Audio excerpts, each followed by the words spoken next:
So I'll go ahead and call this meeting to order just past 6:30 on Monday, October 16th. It's a regular Slate Valley School Board meeting. Let's first rise for the Pledge of Allegiance, please.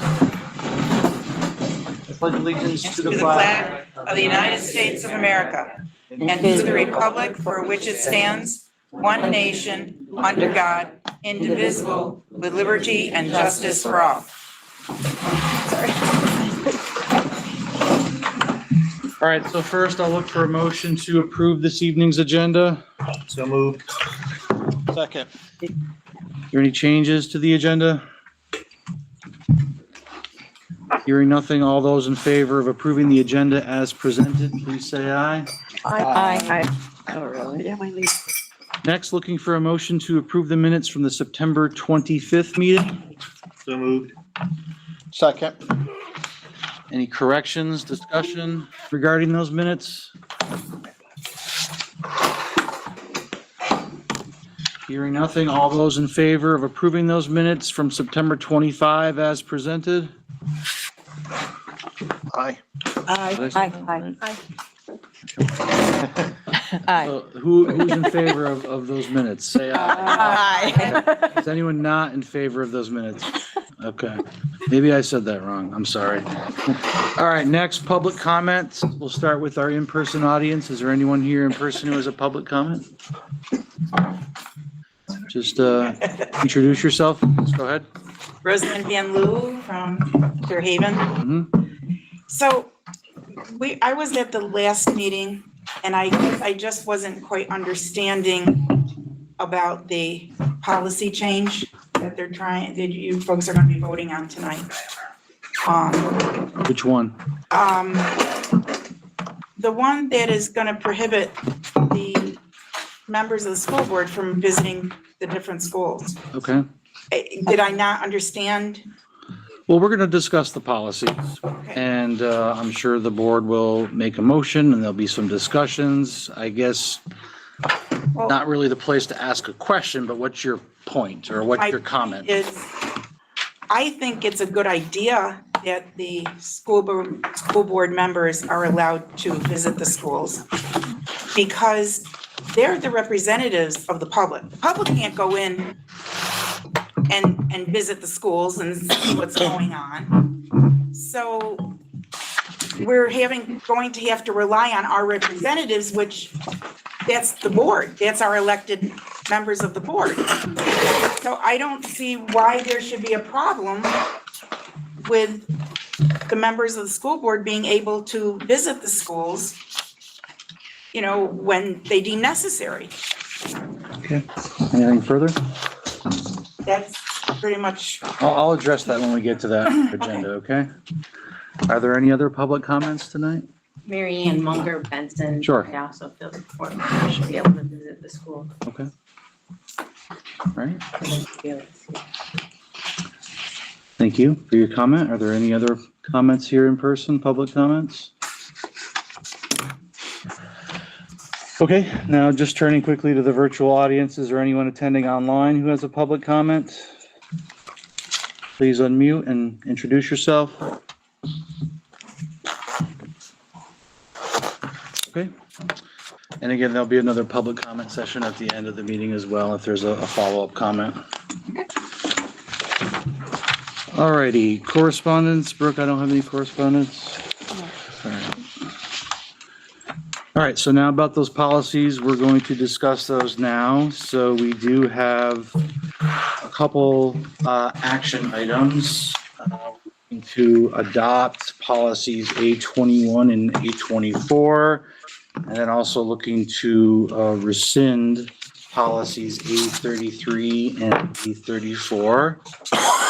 These were both discussed at the previous board meeting.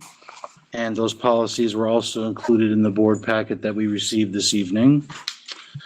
So certainly I would entertain a motion, and then we could certainly discuss further if there is a second to those motions. Well, I'll make a motion to warn A21, which is public participation at board meetings, and A24, which is board superintendent relationship. It's adopt. To adopt, thank you. Public participation at board meetings, and board superintendent relationship. Second. Questions or discussion? Yes, Kurt. I just want to make a general comment about all four of these. They all represent to me a cession, a ceding of power from the board to the superintendent. And every time we do that, it's the voters' power that we're ceding. That's my general comment about all four. Yeah. Other comments, questions? I have a couple questions, I guess, Tony, maybe. So 821, public participation at board meetings. Again, I don't really think anything has changed of significance in that policy. Is that correct? We've just done a little bit more explaining of a few things, Okay. and we've included, instead of just public comment time, we've included times or times. Yeah. So in other words, we can have public comment more than once. And we have just put in about in accordance with Robert's Rules of Order. Public comment is a time for the board to listen and to learn from the community. Although it's not a time for the board to respond and engage in conversation, it will potentially inform future agenda items or action items by the board. So that just kind of expanded a little bit more of what we needed. Yep. And could I ask you to do the same for 824? What are the significant changes with the board superintendent relationship? We added a few segments in the third paragraph. We added board members have no authority over school affairs as individuals. They have authority only when acting as a body duly called in session. Okay. And only decisions of the board, on the fourth paragraph, only decisions of the board acting as a body are binding on the superintendent. And the last sentence in that paragraph, the board will never give instructions to persons who report directly or indirectly to the superintendent. And one more paragraph we added at the end. The superintendent shall at all times have a member of their administrative team who is properly licensed, designated to take over the superintendent duties should the superintendent become unavailable to perform their duties, and ensure the board is aware of who such designee is. So those were some things that were added to policy A24. Can I add something? Sure. So basically, A24 is a merger of the existing policy A24 and A34. And so they're merged into one. Many districts have them as one policy.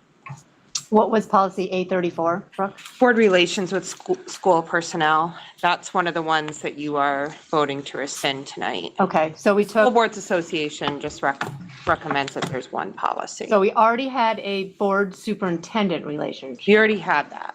Now we've taken, And you already had all four of these. right. But what I'm saying is we took board superintendent relationship and board relationship with personnel Yeah, and put it into one policy. correct. Under board superintendent. So we already had relationship. both those policies. Correct. And then with A21, all we did was change some language. Yes, because we were adding further we added more than one Clarification. public comment Okay. section to our agendas. This one only indicated that, our old one only indicated that we needed one, so we just further clarified that. Okay. I guess, Kurt, can I ask you don't feel those changes are reasonable in nature? Yeah, I'll be honest with you, I'm more concerned about 33A. Okay. Well, 833 falls under a 833. different policy. yeah. Well, that'll be a Yeah, different that'll motion. be a- So But Yeah. I'll speak to that in a These minute. two, I was trying really hard to think about how we were rescinding power. You're not feeling that about these two. You don't feel the same. More so the other ones. But still about these two, because you don't sound 100% thumbs up. I did most of my research into A33. Okay. All right. If you're going to say it on Facebook, say it right now. Okay. So no problems on 21 or 24. Like, I just want to understand what your thinking is about rescinding power, because I was trying really hard to find where it would be, like what you felt you were giving up. A33 is a big one. Okay. All right. Do any other board members have questions on the action to adopt 821 or 24? All right. All those in favor of adopting, please say aye. Aye. And anyone opposed? All right, next, there's the motion potentially to rescind policies A33 and 34. Okay, so I make a motion to rescind policy A34, which is board relation with school personnel, which we just discussed was rolled into the superintendent one, A24. And policy A33, school visits by board members. Second. Questions, discussion, or comments on rescinding 33 and 34? I have a question, but. Yeah, I do too. So my understanding from my policy meeting when we brought this to the board was that the reason we didn't need this is because board members are community members, therefore they fall under our current visitor policy and follow the exact same rules that you could visit the school with, which is our visitor policy for the community, which we have. So- E32. Yeah, which was why when you said we can't visit the school, didn't want, because we were just listening to comment, but That's what I mean, that's why we're going to talk about it right now, is try to clarify that we do have a policy that allows anybody to visit the school. There's just a policy on how to do it, procedure on how to do it. So I'm just saying, we might need to pull that policy and read it tonight, but because it's not on here, I'd have to go to the website to see it. But that was my understanding, Tony, was that? That is the understanding correct. Of why we decided to rescind this policy, because it fell under the visitor policy that we already had. Right. Okay, okay. Kurt, I'll take you next, but I guess just to Julie's point, Brooke brought up that policy E32, which is visits by parents, community members, or media. And I can just say that visits by community members is explained. Persons who are not parents of school children may obtain permission to visit the school while it is in session from the principal or his or her designee. Request to visit specific classrooms will be granted or denied after consultation with the teacher or teachers involved and will be based on consideration of the informational needs of the person making the request and the potential for disruption or invasion of the privacy of students.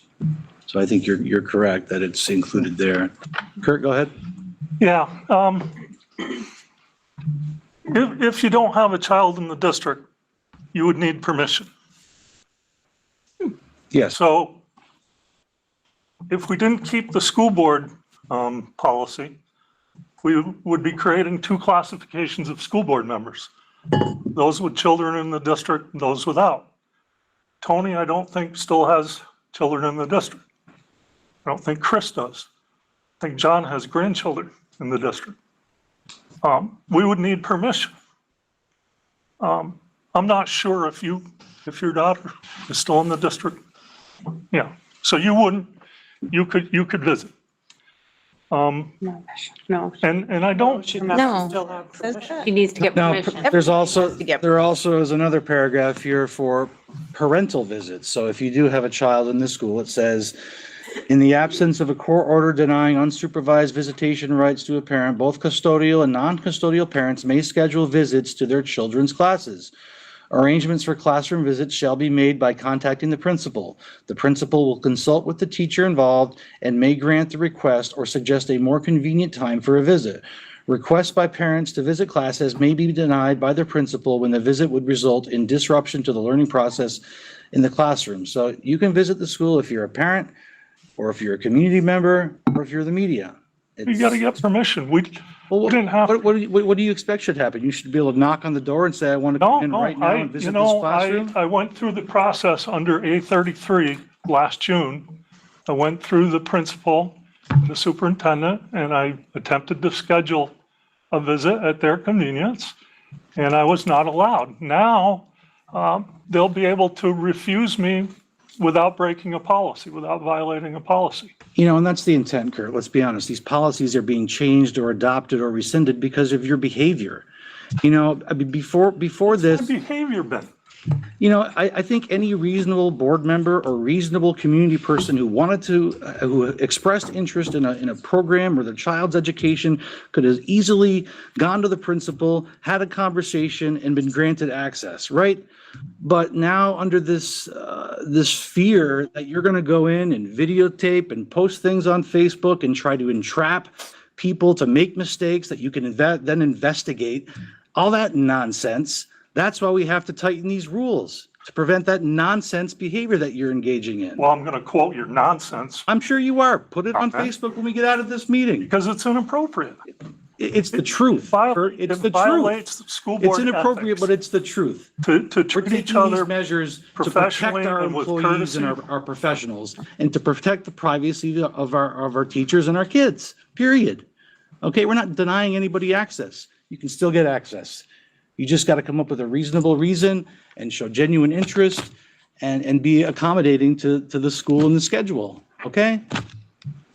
Well, you can have the resource officer follow me if you want. I mean, I've not been a threat to anybody. We asked why he wants to go. Go ahead, Peter, I think you're gonna do it. Well, I agree with Tim, and you say you're not gonna threaten anybody, but maybe you won't, but it's still, the fear's still there because of what you've been doing. And it doesn't matter if you intend to or you don't intend to. I mean, what do you wanna go to school for? What do you want to go Take a into? picture of the blue room, to investigate. I mean, I already got a picture of the blue. okay, you might want a more I go updated into the picture. school at Orwell just to say hi to the principal and some of the teachers. That's all I do. I don't go there. to That's not do anything. transparency. That's not accountability. What do you mean it's not I'm not You're supposed just to be, saying hi. that's what I'm supposed to do. We're not supposed to be accountable for their lesson plans or whatever else they're doing. That's up to the administration, the principal and all that. That's not up to us. We're not supposed to go in, we're all supposed to go start sitting in classrooms, making sure the teachers, I'm not qualified to do that. Well, if I have an avenue of transparency shut off, I'll find another one. I can make public records requests for lesson plans, unit plans, PEP plans. Can you? Do I need to do that stuff? No, you don't need to do that. We have transparency. It's not up to you to make it. I'll be honest with you. I wanted to see what replaced Megan Sullivan. That's not up to you. Well, I just wanted to see it. It's not up to you. Christina, you had a comment? Yeah, I just want to say from a parent perspective, I put a lot of confidence and trust in what the principal and the superintendent and the administration, who they think should be allowed into the buildings and when. Because as we're seeing with the school board, people aren't necessarily being voted in because they're the best candidate. We're really just taking warm bodies. I don't mean to make that sound like a bad thing. We have towns that aren't represented. I was able to pull a seat, but I don't know that anyone who voted for me actually knew who I was. And so I feel like to say that I'm a school board member, I don't think that justifies me being able to have access to a building. And I have another thing. In light of everything that has been happening in the world today, in some districts, anybody that comes into the school has to have a background check. We don't do that here to our people. And, that's another reason yet again for us to be a little bit circumspect about who's allowed in the classroom. Well, as I say, have the resource officer follow me. I won't be there for long. Follow you around the school, you mean? Like if you were to I mean, request the, I've done nothing to concern you about safety. Have done the background check. Quite frankly, I object to our having a police officer at every one of these meetings because I've done nothing violent. I've done nothing physically threatening. I've well, we're kind done of getting nothing- off topic here. We're talking okay, about but- policy. But there've been no outbursts on my part. I've been polite to everybody. I've not used foul language. All right, we're talking about rescinding A33 and A34. Are there any other questions or comments about A33 or 34? I just got one. Sure. I want to say when we did that policy meeting, and Janice can remind me, therein was researched within the state of Vermont that no other policy existed, correct? For school visits? For by board member- members, board like a members? specific board member visitation policy existed, Correct. correct? Yes. We were like although, the only one. 7 or 8 schools that I mean, I didn't research every school, but I researched some large, like Burlington and Rutland, and then some smaller school districts. And none of them had a separate policy specific for board members. It was all under the visitor policy, like we are, requesting that be done. Thank you. And as I remember from that meeting as well, we honestly didn't talk about you, Kurt. We talked about the fact that we just want one policy that's clear for everybody and anybody to follow, and not having more than one policy for one thing. Like, it seems silly to us to have more than one visitation policy when we have a visitation policy. So I think we just wanted to be clear as well. Parents, community members, or media, that covers everybody that could want to come into the school, has a way to be able to enter the school and visit, following the guidelines that are in, the policy and then whatever procedure. And when it comes to background checks, I want to clarify that too, because we do scan their driver's license when they come in to visit. Everybody does get a name tag that has their picture on it, the time and the place they're going, correct? And then not only that, the name tag does what in 24 hours? It expires. It expires, so they can't stick it on you and you can't go in because you have a name tag. So I think we Put your name on do, it. what? You put your name on it. Yeah, exactly. So I just think that we do already a good job of checking who comes into school by the means that we have at our. And anybody who's alone with children has a full background check. But I do just want to go back to the reason why also, because yes, everything that everybody has said is correct. But having been a teacher and been many times in classrooms working, it's like any environment where you have lots of confidential things going on in a classroom, and you as a teacher are trying to help support all of these different children. And yes, I would welcome people to come into my classroom who were supporting those children, but to just have a person kind of there is very disconcerting for children. So it doesn't matter how old they are, all they do is they look at you and say things like, Ms. Beaumont, why is that person here? Why are they here? And they don't really want to stay on task. So I think it's great to have people come in and visit if they have a reason, an educational reason for being there. Thank you, Patty. Glenn? I just think that, when you've got multiple policies, that there's room for things to be misinterpreted. And when you go to one policy, like is being proposed, then everything becomes a lot more equal.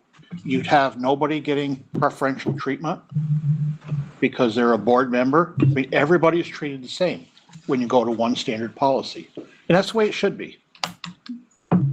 So I don't feel that it's designed to keep people out of the school. I do think that, if the right channels are followed, and the major thing is that the instruction to the kids is not being disrupted. We've got too little time with them as it is for what we need to accomplish. We don't need to disrupt what time that we have.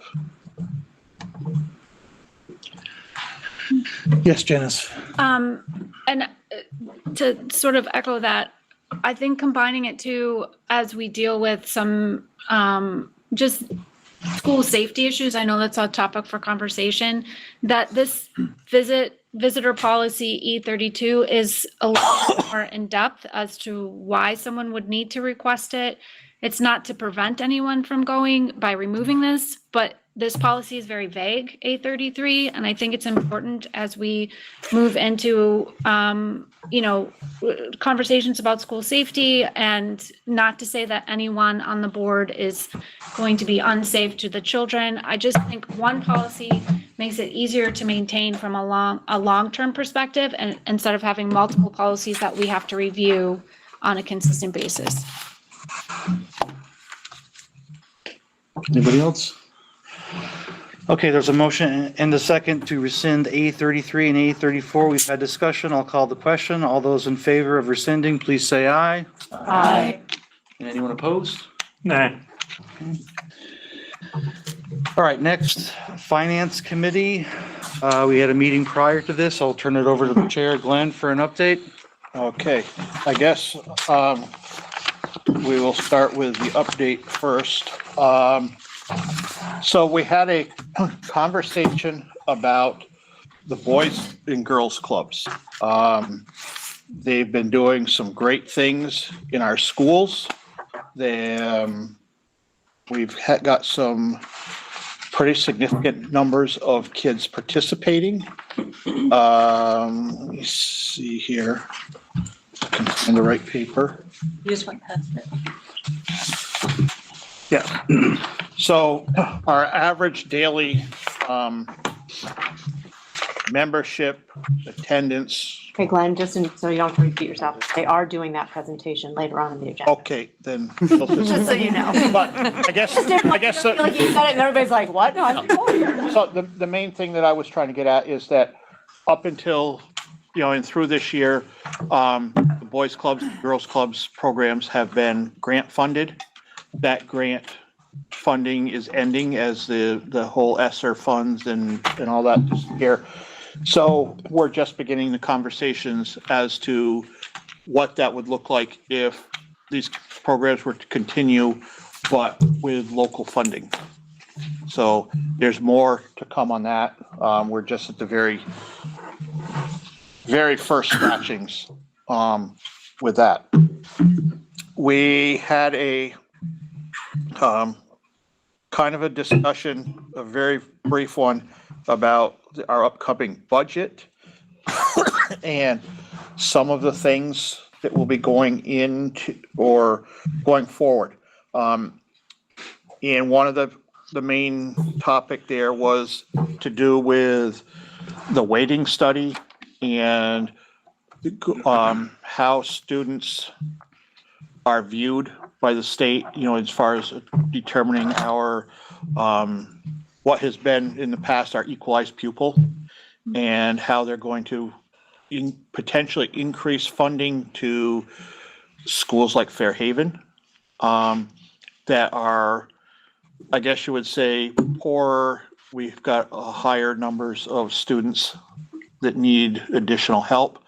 And the main thing there is that this increased funding is really not supposed to be used to lower tax rates. It's supposed to be that those funds are put toward direct student programs to help bring those kids along. And then the last thing before we ran out of time was that the building administrators have come forth with a proposal that instead of negotiating individual contracts with each person, that they would like to, they don't want to unionize, but they would like to bargain as a group.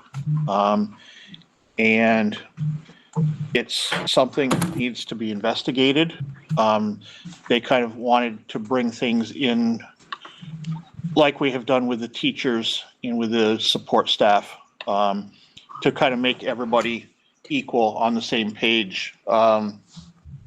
So any of you who've been on the board for a while know that to get to where we're at presently with our unionized staff, it was many, many years. This is not something that's going to happen overnight. This will probably be a several-year process. And it's just extremely, extremely preliminary. I mean, it was just like, yeah, we want you to think about doing this, but there's nothing on the table, and there'll be more on that to follow. And with that being said, Oh, I just lost it again. Excuse me. Here you go. Okay. I will make a motion to pay warrants in the amount of $2,495,064.91. Second. Any questions? Hearing none, all those in favor, please say aye. Aye. Any opposed? Okay, I'd like to make a motion to pay expenses out of the capital reserve in the amount of $291,301.19. Second. Questions or discussion? Hearing none, all those in favor, please say aye. Aye. Anybody opposed? Don't think so, okay. I'd like to make a motion to approve food service expenses in the amount of $33,448.84. Second. Any questions on food service? Hearing nothing, all those in favor, please say aye. Aye. Any opposed? Okay, I'd like to make a motion to pay grant expenses in the amount of $39,100.41. Second. Questions regarding grants? Hearing nothing, all those in favor, please say aye. Aye. Any opposed? Okay, I'd like to make a motion to approve high school student activity expenses in the amount of $15,023.73. Second. Questions on high school student activity? Hearing nothing, all those in favor, please say aye. Aye. Any opposed? And finally, I'd like to make a motion to pay elementary student activity expenses in the amount of $945.38. Second. Questions on elementary student activity? Okay, hearing nothing, all those in favor, please say aye. Aye. All right, are there any other questions for Glenn, finance related? I will just add that we're, now getting into the beginning stages of the budget development process. We'll be having finance committee meetings on a monthly basis, if not more frequently. They'll probably be a little bit longer in nature. They're open to the public, so we encourage certainly board members to attend in a listening capacity and in public for that matter. And it's certainly going to be a challenging budget cycle, so everyone's participation and input would be certainly appreciated. Glenn mentioned the weighting study. We've often talked about our infrastructure needs in this school. The continued impact with the CLA on our tax rates. There's a lot of variables that at this time remain unknown and hard to predict, so it's going to be an interesting process. Any other questions, finance related? All right, thanks, Glenn. All right, number 8 on the agenda this evening is the VSBIT VEHI annual meeting. It does require action. Brooke, can you just speak to that briefly? So there's annual meetings on October 27th in Lake Maury. Typically, you can elect somebody to attend those. They're at 8 a.m. In Lake Maury on the 27th, or you can vote by proxy, and that's what you typically do. There's nothing, I think they were included in the board packet, but there's nothing major on the agenda. I think with VSBIT, it is just, or what, VEHI maybe, it's the election of officers, and one of them is just the approval of minutes and whatnot from the last board meeting. So for VEHI, there's a health and dental one, and for VSBIT, there's unemployment and multi-line. And so you would just need to make a motion, unless there's somebody that's dying to attend these meetings, you would need to make a motion that you would vote by proxy. And who would do that? Board chair or you? Just offer? You sign it, the board chair signs all of these. Okay. I make a motion that we vote by proxy. Second. Questions or discussion? All right, hearing nothing. All those in favor, please say aye. Aye. Any opposed? All right, listening tours. So I know we just concluded our coffee and conversation tour here over the last number of weeks. Not the best participation from what I've heard. So the discussion here this evening is whether we should begin another round of listening tours as we approach the budget development season and ultimate budget presentation season. What does the board say to that? What does the people that have to be there say to it? Administration? Yeah. Oh, they're available at any time, any place. Isn't that right? Sure. Sure.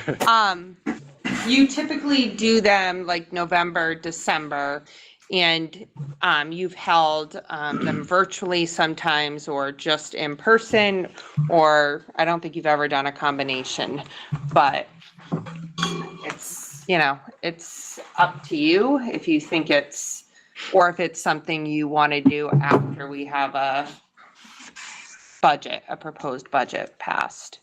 You usually do them twice a year. Not passed, the budget to present. Or budget to present, I meant like a budget Like we pass, that you pass it as a board. I think it's important for us to be seen out in the community. I think people like knowing that they can come to us. I think the more we do it, hopefully the more people come. In the past, we had better turnout when they were in the evening, right? Coffee and conversation is a little hard because people Yeah. work, and so that's kind of the timing is difficult, but to have them in the evening. But I just have a question for other board members, actually. So I'm sure that you all in some way communicate with your select boards and kind of like what they're thinking and doing in your town. And I'm always amazed at how little of our information they really understand when they go to talk to constituents, because more people attend town meeting day than do our Informational. our informational meeting that we do in February before town meeting day. Most people attend town meeting day. So like I had somebody come to me and say, our taxes have just gone up and up and up and up since we got together. And I said, well, that's not true. He's like, what do you mean?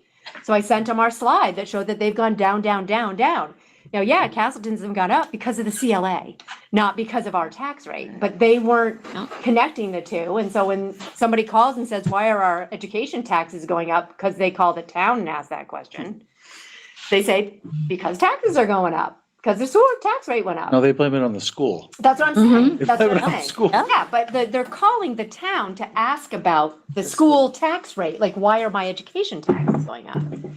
So is there a way for us to connect better with our select boards instead of being so separate, I guess is my question. Good idea. Try to really get this information out there together as To inform the select board. actually, yes, maybe to have a meeting with the select board to have them ask questions before town meeting. That's a good Even. point. I like that idea. So something, but that's my frustration. Who pays for breakfast in that scenario? Bob Spalding. Bob, where's Bob Spalding? I do think that some towns like that, they don't want that conversation to happen so that they can just continually throw the school under the, no, I'm serious. Really? I've had select board members say, hey, you guys need to back off. We want a new truck this year. And so you cut your budget so we can get a new truck. It's like, but wait, they're separate. But no, they really like to be able to throw the school under the bus when it Literally. comes to, yeah, I mean, like, there have been times in recent years where people's taxes, where the CLA did not come into play because the towns were okay with that, where the school taxes have gone down, but the overall taxes that people paid went up because of what was going on in the town. Were they buying heavy equipment or doing sewer projects or whatever? And I think that some of them, not all, they like the ability to throw the school under the bus so that they don't have to take the heat. Because it is challenging that I know Castleton's are on the same night. Like their select board meetings are right now. Exact same time as ours in the month. So there's no Well, way. our So too. it's Hubbardton. Beaverton is the same. Hubbardton, same thing? Yeah. Okay. So I do have something to say about it. We're on the topic of listening tours, right? Yeah. Yeah, Okay. yes. So what we did last year when we did have the budget developed, seemed to work a lot better because we got the budget passed first go around. So I think that, having the things that Lisa did and that stuff was very helpful. Get the word out. Yeah, I'd agree. Well, we plan on doing the same thing again. As you heard in our finance meeting, this year poses challenges. Oh, yeah. I think that potentially could outweigh any blitz we decide to do. I think people really need to understand like where it's all actually coming from. And they really do look to their select board for answers Yeah. to that. They really do. And there's changes with the Act 127 this year with the weighting study, so. But I think that's one of those pieces that, I don't think some of the select boards realize is that, we've got a statewide education property tax. And so we're paying for that new school in Burlington. And Are. because I sat at a meeting one time and I posed a hypothetical question. I said, what if all of the families moved out of town overnight? So tomorrow we had 0 kids in our school. We closed our school. What would our education property tax be? And the overwhelming response was 0. And it's like, no. We have a statewide education property tax, and you're going to still be paying school taxes, irregardless of whether we have a school in town or we have children in town. Yep. So. Yep. So I don't know. So I don't know if we want to talk about like how to have a joint meeting. I mean, I know it would be the special Doesn't need meetings, to be a but joint meeting. It can be just one board member that's true, going to the Works. select board, going to the select board and. but it's on the same night. Or can we invite them to our informational meetings that we have in the evening? Or do we do a listening tour where we invite the select board to an in-person listening tour for the school board budget? Well, Fairhaven always has one at every single one of them, so.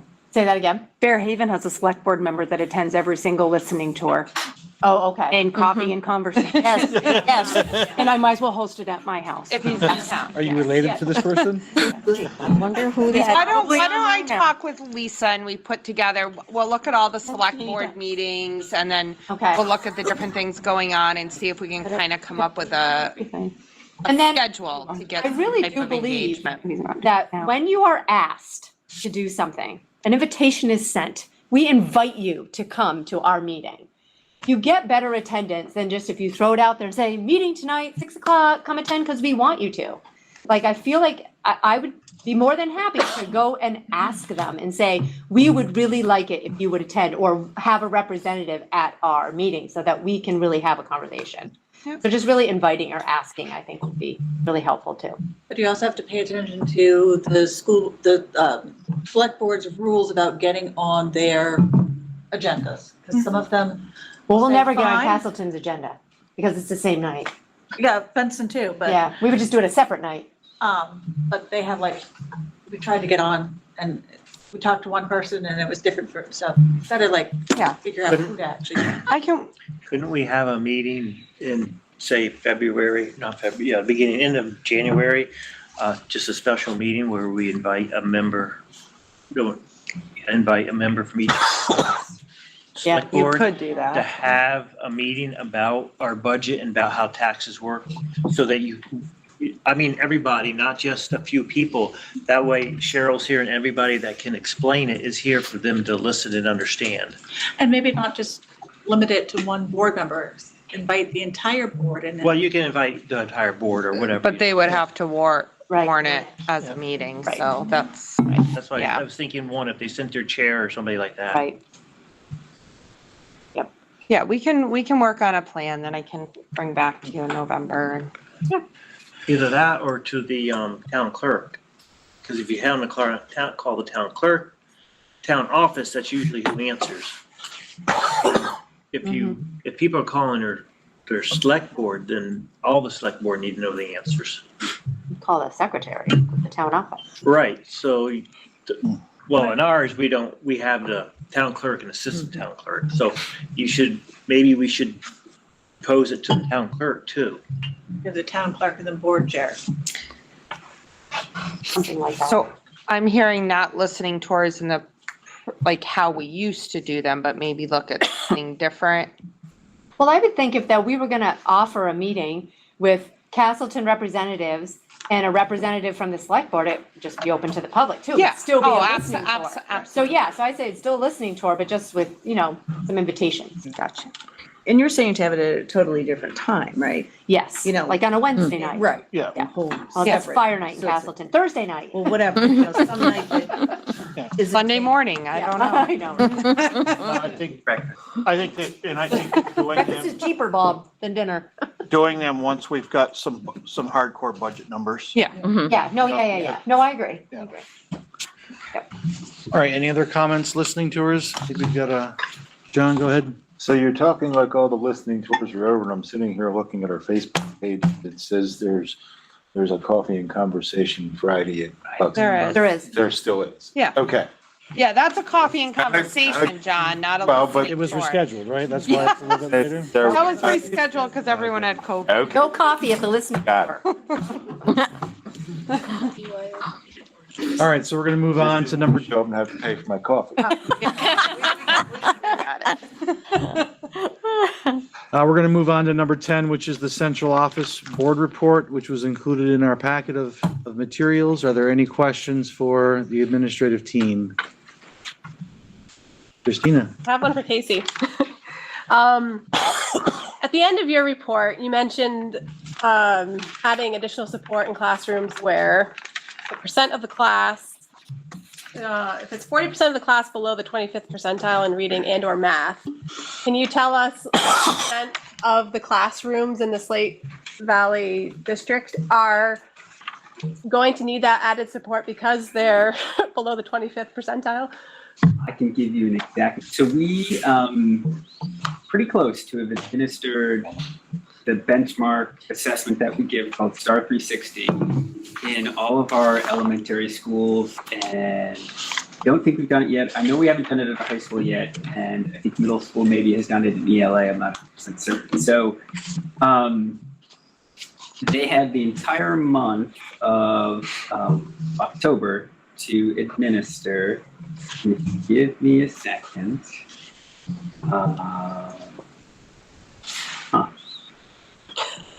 I got it. Nope. You can phone a friend. Pass me one online. It'd be Walter right behind It'd be Walter. Help me. Hands off, hands off. So. Gotta learn, Walt. Gotta learn. You said how many total classrooms, right? Yeah. 1, 2, 3, 4, 5, 6, 7, 8. And now I'm looking for, that was 8 in literacy, K through 6.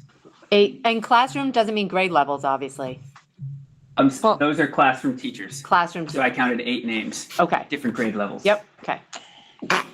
And now, so like I'm seeing a repeat for math from one of the names that I read above. So I won't add that to the 8. Oh, we're adding it. That's another one. So that's math. Keeping score. Italian. So math, 1, 2, 3, 4, 5. And it looks like last this was updated, which was today's Monday, Friday.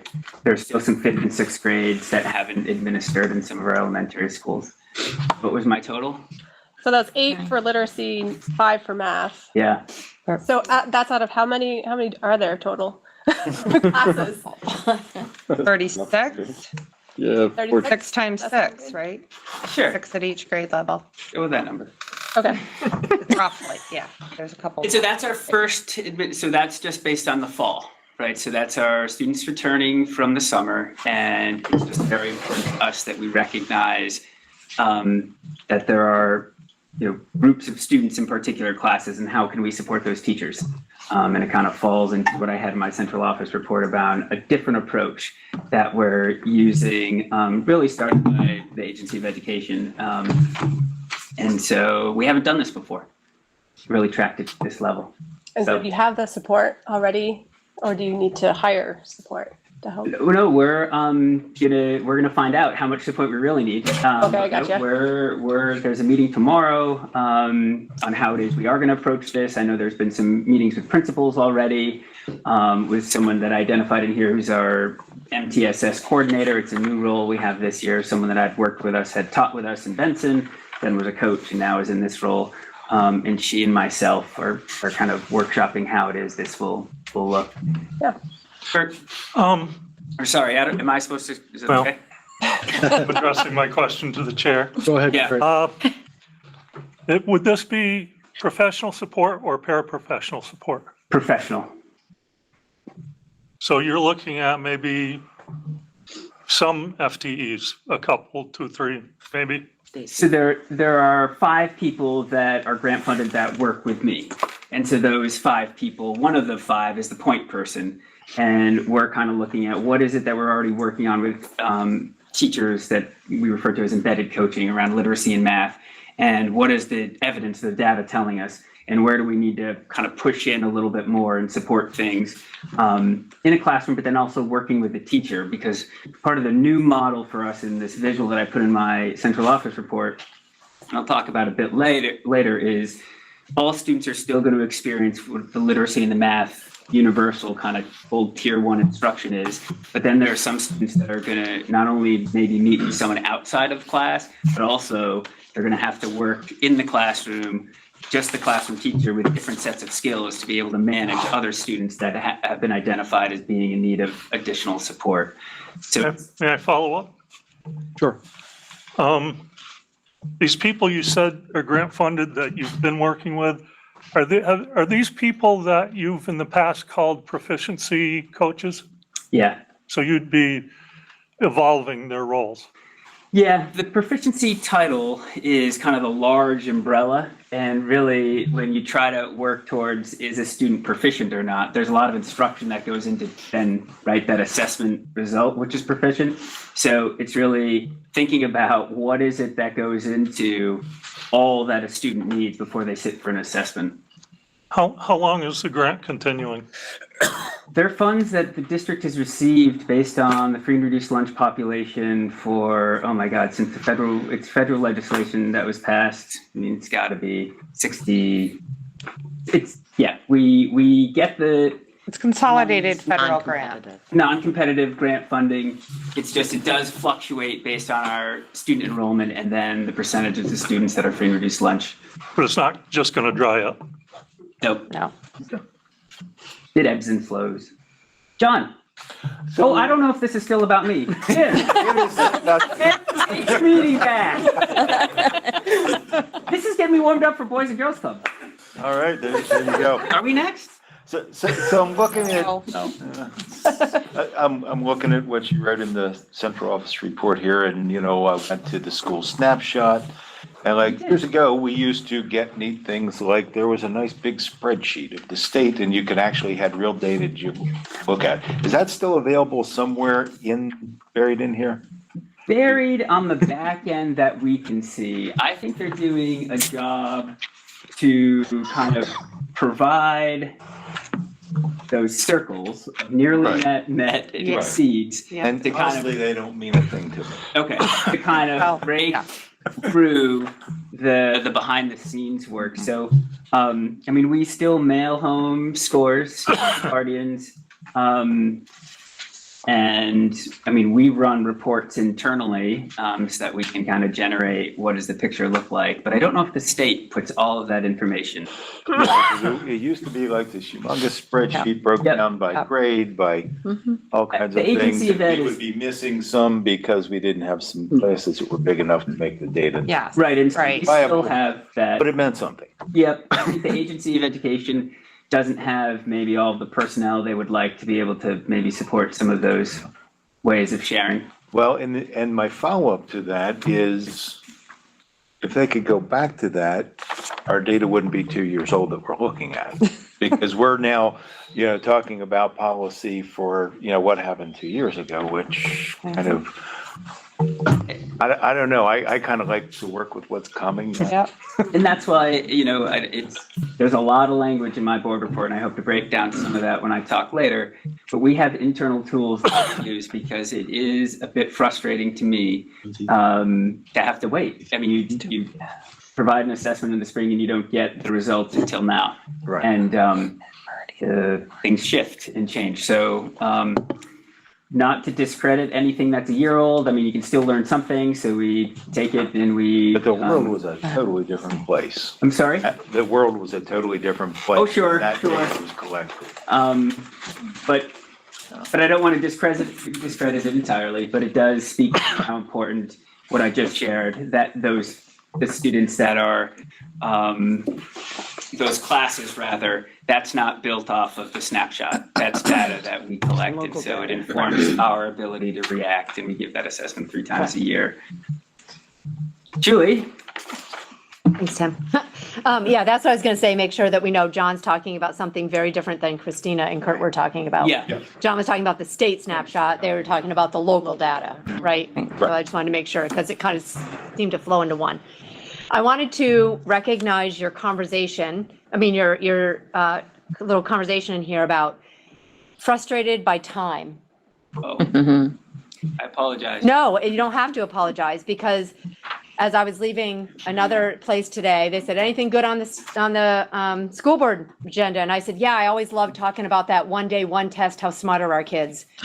And I said it very sarcastically when I left. But it is, I appreciate that comment and understanding that the job as educators, support staff, administrators, parents, caregivers, anybody who guides kids, that we meet students where they are and support their growth. And it's so hard sometimes when it doesn't reach the level that the expectation is because something hasn't gone right, or something's in the way, or poverty, or food, or support has just jumped in and kind of misplaced all that. So I just wanted to recognize that, yes, that is a large frustration. I appreciate you actually putting it down in black and white. Go ahead. There's just something I wanted to add to the central office report because this happened after our report was due. But on October 5th, the Lakes Region Free Press held their Best of the Best 2023 award ceremony, honoring those who were voted into the top of their categories by the community. Slate Valley was well represented, with Fairhaven Grade School's Apple Fest placing second for the best annual event. And Slate Valley also had 3 of the 7 teachers who made it into the finalists voting. They were Amy DeSantis at Castleton Elementary School, Ashley Sanborn, and Jen Clement at the high school. And Jen Clement won, and Ashley Sanborn came in second place. So congratulations to all of them.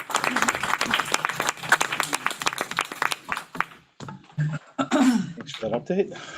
Are there any other questions for our administrative team? All right, great. Thanks, guys. Number 11 is the senior survey, FHU school counselors. Who's taking the lead here? I will over here. I'll do a quick introduction of these. Yeah, not a counselor, but, I'll just take a minute to introduce the high school counseling team. I have David Gale, Tracy Cross Baker, and Carla Ramey. They're all here to speak to, actually, I think a more holistic view of their role, what they do, the supports they give. So not just exclusively around a senior survey, but just giving a larger idea. We also have myself and Gwen Hagenbarth here to kind of follow up because there's a few programs they may mention. If you have questions about, we can also jump in and help out. So without further ado. Stand. You guys want to stand? Okay, cool. So yeah, as Mr. Worthing said, my name is David Gale. I'm one of the high school counselors here. And the 3 of us put together this little presentation for board. Walter, you wouldn't mind? So traditionally, everyone hears about the guidance counselor. That's the traditional term, but historically, the role of the school counselor has evolved dramatically just from when I was in school. where the guidance counselor is what we had when I was in school. That was a very reactive role. It was ancillary, worked with very limited number of students, where the school counselor works with everybody. We are a tier 1 service for every student across the board. Yes, we split up the caseload alphabetically, but if Tracy or Carla are busy, I will work with a student if they're in crisis. We all work together. So it's a more holistic piece to the school. And we develop, manage, evaluate comprehensive school counseling programs. We spend a lot of time on this type of stuff. We're central within the school. We work with every student, like I said. We're proactive and data driven. We're constantly looking at information about what we can do to improve our students. And usually around 1990, the American School Counselor Association, that's when they flipped the term from a guidance counselor to a school counselor to really show the evolution of our role and the fact that we are much more holistic. So to get here, the three of us, we have to have a master's degree to start in our roles. Other than administration, I don't know of any other person in a school that has to have a master's degree to start.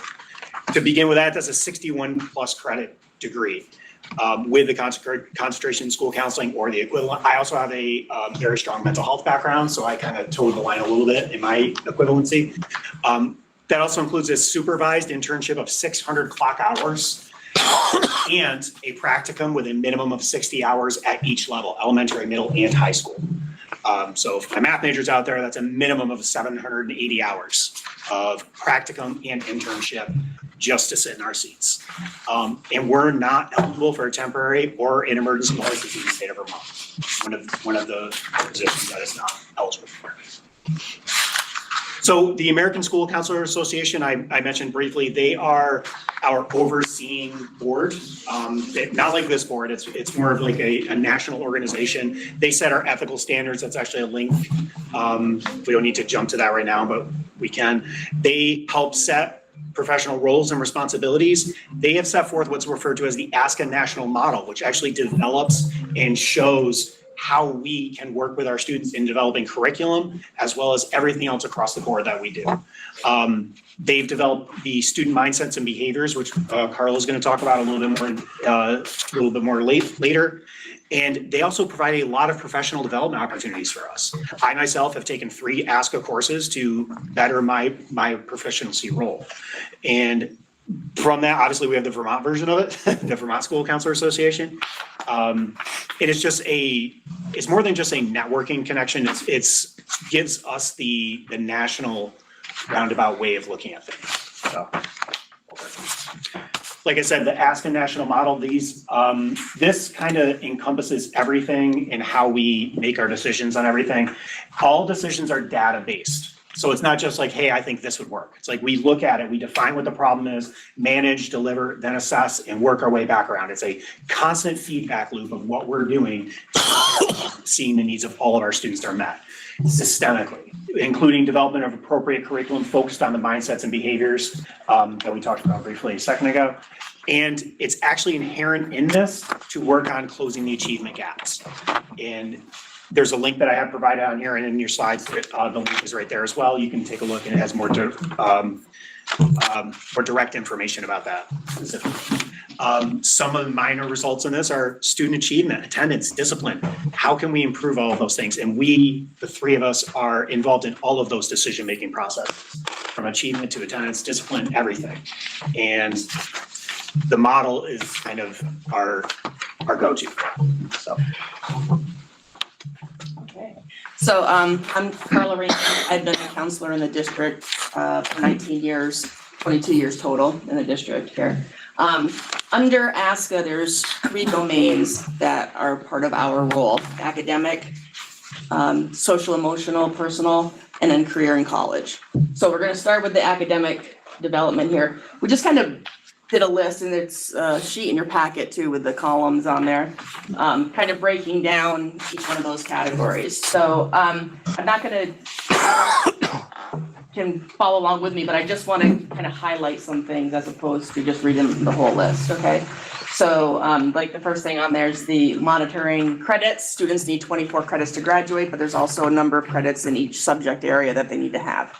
So we are kind of the keepers of the credits, I like to say. We have an education plan for students. So it's a simple Google sheet, and it adds and subtracts for me, so I love it. And keeps track of what courses students took, whether or not they earned that credit, and then it totals it up at the end, so we can see where they are in their need for the 24 credits.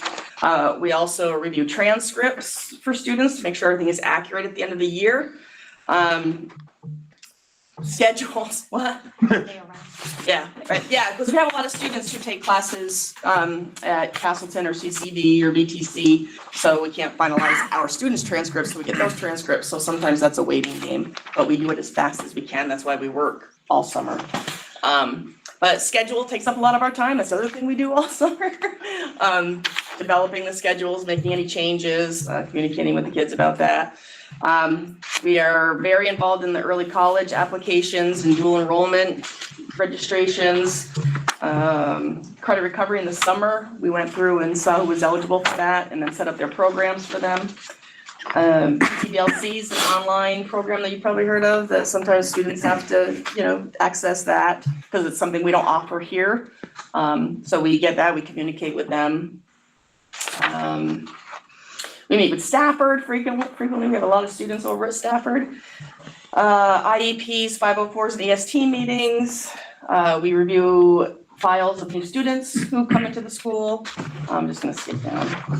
Letters of recommendation for all of our college applicants or even trade schools, or if they're going out in the workforce. I actually had an email earlier this school year from a student who graduated last year who needed a letter because she could go to college, but she was applying for a job and wanted a recommendation. So we will still do those. We have awards night at the end of the year. You'll see in every one of these columns, there's parent communication. We are on the phone or email frequently with parents. We communicate with the teachers about the student needs. We communicate with admin about the students' needs. We work on academic transitions from middle school to high school, to post-high school. And I will say our academic piece starts with the 8th graders. So at the end of the 8th grade year, we are going to middle school and sitting down with 8th graders, talking about what classes they want to take, what they were recommended for. So it starts in 8th grade, really. Attendance meetings, we monitor students' attendance. Academic improvement plans, attendance improvement plans, FHU department meetings. So this year, Ben has asked that we be a part of each department, which has been great. We've done one round of those, and I think it was really a great way to communicate and share information with each other. And then, we have nominations for different opportunities for students outside of the school. And AP exams. So the social emotional personal, which, oh, he did switch, good job, Walter. We meet with students individually for the most part at the high school. Sometimes we have to do some, peer mediation, so we'd have some more students in there, but typically it's for us. We can do short-term mental health work with students. We are not therapists, so anything intense, long-term is not for us. So we can do referrals outside to agencies, or if someone is available, a clinician is available in school, we can do that. Safety plans, we write up safety plans for students, we make DCF reports. We head up coordinated service plan meetings with outside agencies and families. We are responsible, us and the clinicians are doing the suicide screeners and behavioral threat assessments. And then we do follow-ups on all of those screeners and assessments with parents or, again, agencies. If sometimes students, we need to refer them to the hospital, so we do follow-ups with those as well. We work with our homeschool liaison for holiday baskets and food for families, because that's a lot of time outside of school. So people might have some food needs, so we work with her to make sure that they're good for the break. We do a lot of triaging for crises. Kind of Liza could probably say him in and out of the office. We have discharge planning and reentry meetings for students who may have had to spend some time in a different agency for a while. So in order to have them come back successfully, we schedule meetings with families and those agencies for those. And again, the transitions, the middle high school, post high school. And we have on here Wayfinder and advisories. That may be something that they want you guys to talk about later. But those are new programs we started this year. And we spent some time this summer setting up what that was going to look like in each advisory group. And for a few months, right? Yeah, so we were kind of planning ahead at the time, right? And then for the college and career, we have the PSATs, SATs, ASVAB and AP exams are ones that we do here at school. So that's, time that we put into organizing and then actually administering the tests here during the school day. We had a PSAT debacle that was College Board, not us. Nationwide. So, yeah. Nationwide. Yeah. And then the ACT. We don't administer the ACTs here, but we can talk to students about taking those exams as well. We go into classrooms. We talk about a few different things. Sometimes it's not curriculum like you would find in the elementary school where they go in and do like social skills and anti-bullying things, but we go in and we talk about, hey, we're gonna need this information from our seniors, or hey, juniors, if you're thinking about this next year, come in and talk. So it's just kind of a more casual, I'd say classroom lesson, but it's really just a conversation with them. We had to do VSAC referrals, higher ability referrals, upward bound referrals, Quest Bridge recommendations, college fair that we have here at the high school. And then we also have a Rutland County college fair that we are part of planning and chaperoning. And then a career fair in the spring. We meet with military reps, trade school reps, and college reps. And as we see the military folks quite a bit, they just pop in, say hi, and meet with the students out in the lobby. But we've had 13 college visits this year, and most of them have been really well attended by our students, so that's been really nice. Again, early college, dual enrollment, recommendation letters, scholarships, parent communications. We also do referrals for the job shadowing and work-based learning. Lots of meetings with staffers, again, because we have those kids over there who still need to stay connected to FHU. Senior night, we're doing this week. Wednesday. If anyone has a senior, please join us. Financial aid night, which will probably happen in December. December, because FAFSA pushed their sign-up time back.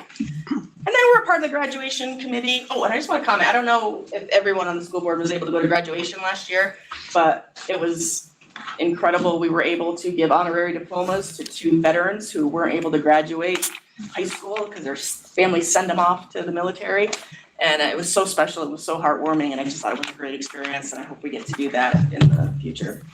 And counselor department meetings, so we meet weekly as a department with Gwen and Eliza, just kind of lay things up. So if you look on the back of your form, this is kind of the roadmap. So you can see what we start with 9th grade, and then the arrows show that we do that 9th through 12th, and then as the years go on, we add more things on there that we're doing with the students 9th through 12 in each one of the domains. And this is just what we touched upon, like there's probably more. These, as things came up, we kind of put them on the list, but there's probably more, because I think underneath there's something that says, and every other task as assigned by administration. Whatever they want us to do. Whatever Ben has. It would take a whole 2 hours to learn about their self. And now that you have a sense of what does happen with a student here, we're transitioning to show you a little bit about what we learned from the class of 2023. And that support in academic, personal, social, and future planning activities actually starts with our partners in the elementary schools, and we build to those programs that you saw here in the high school. And our district should be really proud with some of the results we had this year. We've got more than 50% of our kids are telling us that they went directly on to higher ed. But we also have a number of students who are looking at employment right now, trying to decide what do they want in their future. And there are a number of graduates who told us that they're doubling in both, some classes and some working. And when we think about the class of 2023, we need to remember what their high school experiences were like. It was out as much as it was in. It was distant. Some of those activities and programs and experiences that we are thrilled to offer now were not necessarily available along their journey. So there was a lot of question and curiosity about what is going to happen with the students here. In the last handout in your packet, you do see a list of colleges they've told us they've been accepted to, employers they told us they're working with, and those kinds of details that are not in the slides here. But Walter, if you go to the next one.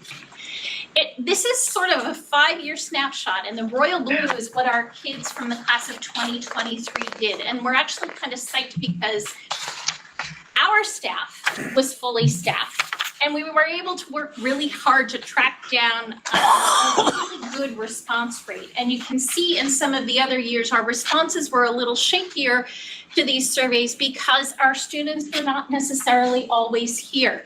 But we're thrilled to see that we've got strong trends looking in education, whether it's 2-year and 4-year, but also for our kids who are pursuing employment. Some students are already locked into phenomenal apprenticeships too. So we're looking at it from all sides.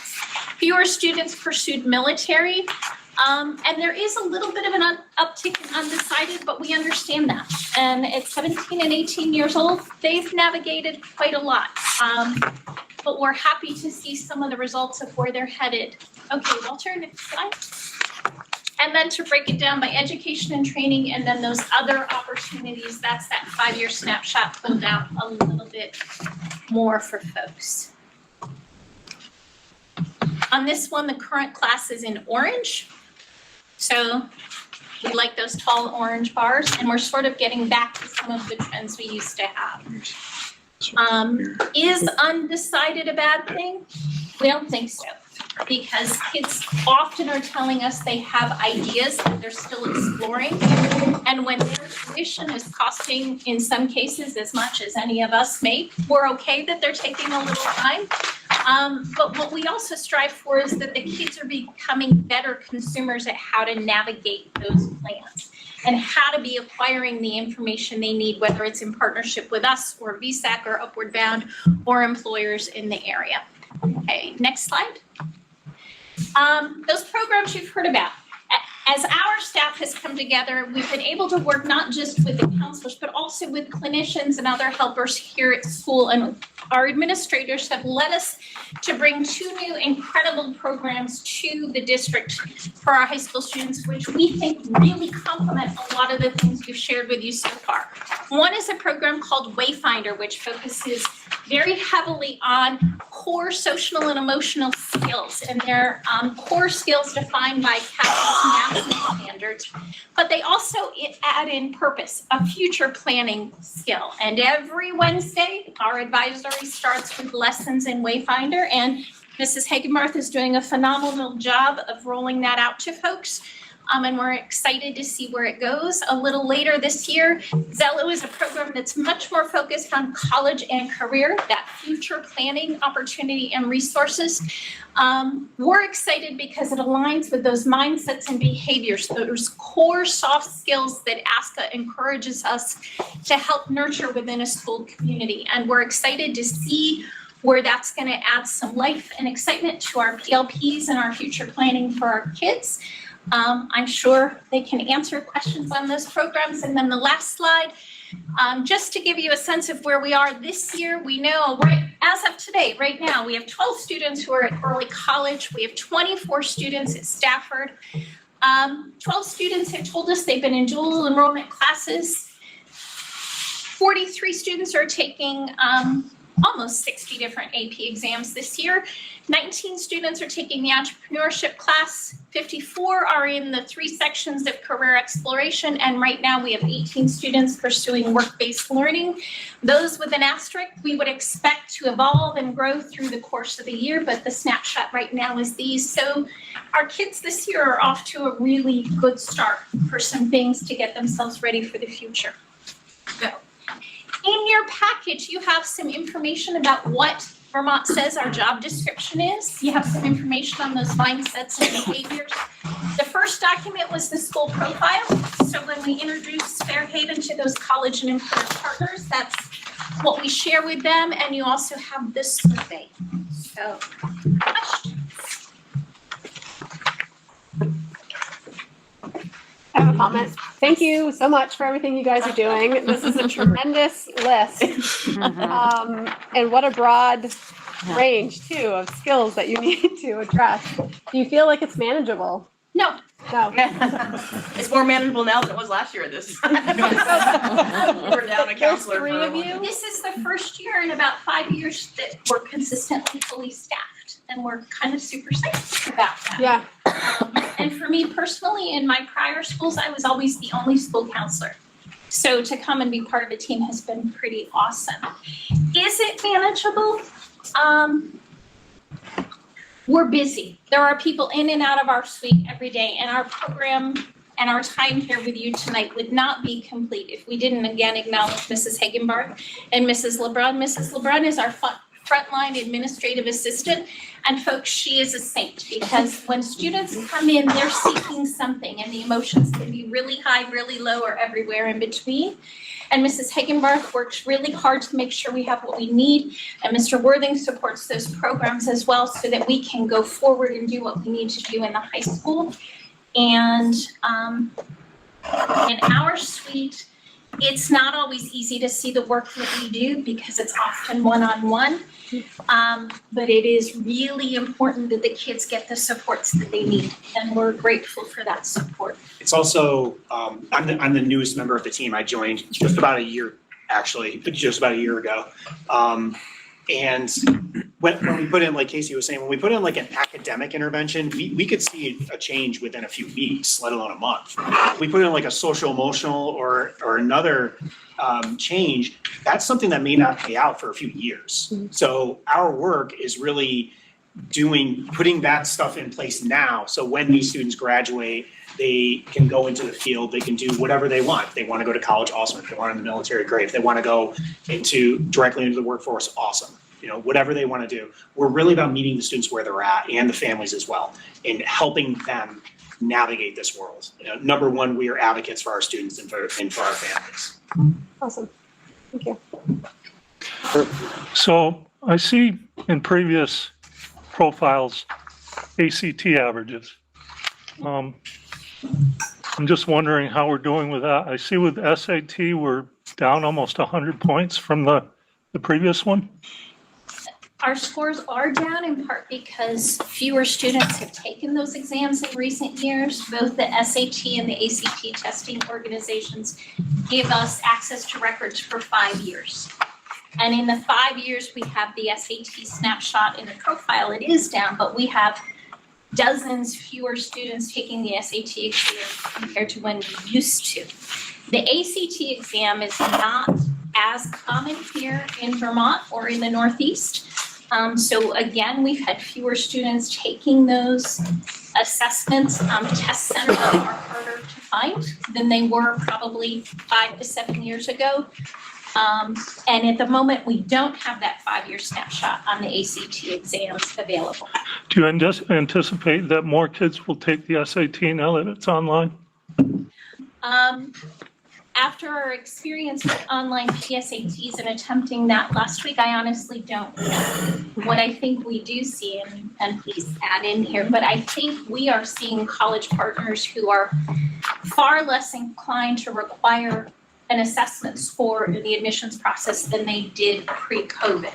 And it's been in some respects to their benefit, but it was also a reality adjustment. Students could not get to test centers, so there were not test scores necessarily available. If anybody was a parent in that time with a high school student going through college admissions and you can't get test centers within 300 miles, that's also part of what's impacted the availability and snapshots for schools like Fairhaven or any other school. Was the online PSAT a debacle? Was it a mess?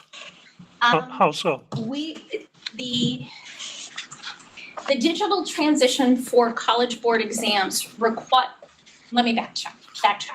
In prior years, we would order a number of exams. We'd say, students, come sign up in our office, give Mrs. LeBrun a check, and we're off and running.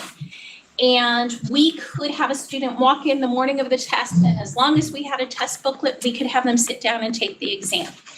This year, we had to provide our first round of student data to the College Board somewhere around September 20th, and we attempted to test on October 11th. When that data upload went in, it's not just a matter of student information, but it's also making sure accommodations are connected to the students, that students are approved for accommodations and then connected in the system. And a variety of other front load steps. By the way, College Board does not provide assistance for that. That is one more other duty on this team to provide and make happen, along with everything else.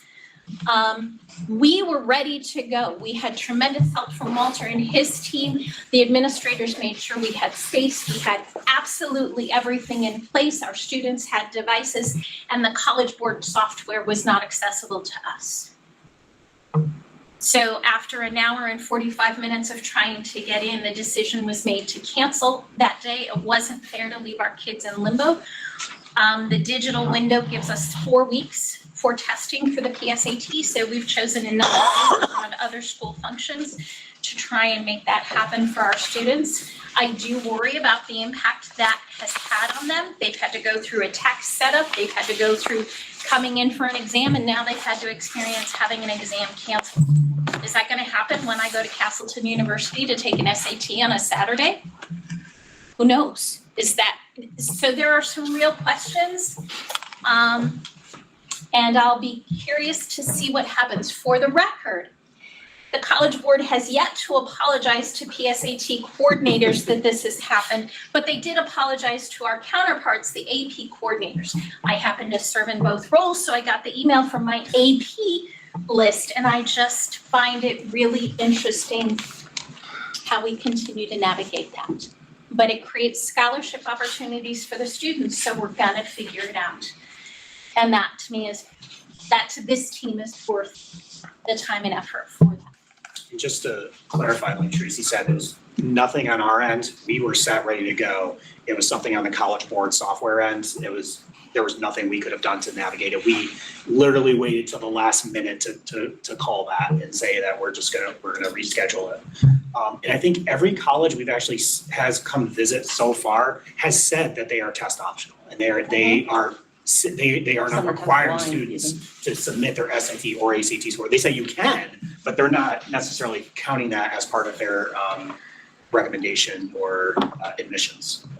Well, I'm a college counselor, a private counselor, and I'm finding that the highly competitive schools still want SATs.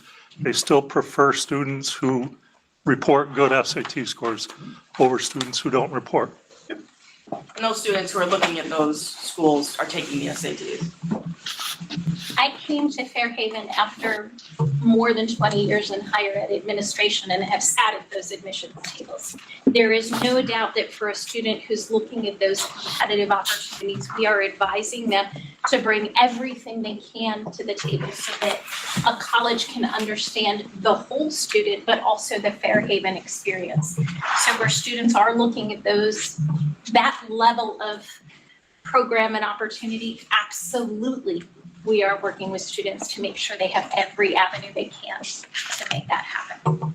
I'd also just like to share, sorry to keep you, Evan, we're yawning, but we didn't have a choice with the digital PSATs. Like SATs, we still for a couple months have the option to do paper or online, and we're gonna do paper Next Thursday. But we didn't have the choice with the SAT, everything. So, and that would have been the day that we did the paper and pencil, or paper and pencil. So a lot of people in the country were logged in to do the PSATs on that day, and we just couldn't get in our time frame. I was looking online at some of the school counselor groups, and people waited, they had their kids waiting there for hours to take that test, and we weren't gonna do that. So, It wasn't. so yeah, so we didn't have the option, and we won't have the option for SATs to be paper and pencil after January, I think. January is when it Yeah. changes. So There it could be also- an issue again. And digital is also coming for AP exams. So we'll keep our eye on that one. Until College Board gets it together. I have two questions and I'll give them to you up front. My first would be, do you only see students when they arrive into your office with a question or a problem, or do you proactively go out there and meet with each one of your assigned students to make sure that they have a plan in place and their needs are being addressed? That's question number one. And the question number two would be, of the three core areas, academics, personal, then college and career, generally speaking, what % of your time do you devote to each one of those? Because if it's a third each, I'm cool with that. But if I hear from you now that you're spending 80% of your time on social and emotional needs and only 10% on academic and career, that would be a concern of mine. Oh. Well, I guess you're asking like, to your, and not to be sarcastic, but are you asking on a daily basis or overall for the year? Overall for the Because it can vary. Yeah, I understand it varies every day. Hour to hour. What do the trends suggest here? To your first question, we are both proactive. We'll seek out students as circumstances come up and as we reach certain benchmarks in the year. But we also have students who come in with questions, and part of what makes us excited about the advisory setup this year is that it creates a very natural forum for us to be getting to kids in much more intentional and less disruptive ways, not disrupting other classes. So that's opening some doors that are new and exciting this year. Okay. In terms of the percentages, I think it varies on any given day. Yes. I think that it's very easy and very public to see some of the career events and some of the course planning benchmarks that happen every year.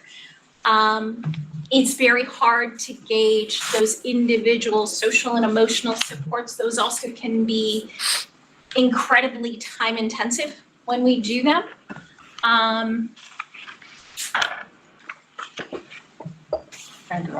Of course, I would I'm just trying say, to guess so, numbers. just for myself this year, I would say, the three domains are more equal, with probably less at this point of the year in the college and career stuff than the social, emotional, and academic currently. But once that switches over in like November and students are doing their applications, that'll be the high end of things. Last year at this time, I would have told you we are spending probably 75% of our time in the social, emotional.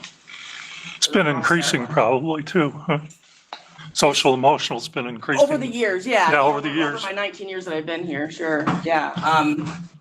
And on those issues, there is no doubt that we're working closely with the other clinicians and support roles in the building. Our ISR team, our SAP, our clinicians, everybody should be here in their roller skates on some days. Tim, I would add also that looking at this last year, a lot of what and I think this is probably true across the nation, a lot of what we were doing was very reactive behaviors we were seeing in school, which was a huge driving force behind the implementation of Wayfinder, was to get ahead of it and get proactive. How do we bring those social emotional pieces outside of just the realm of our counseling team and really utilize the true tier 1 support, which is your counseling team, your teachers, you're kind of hitting that all across the school.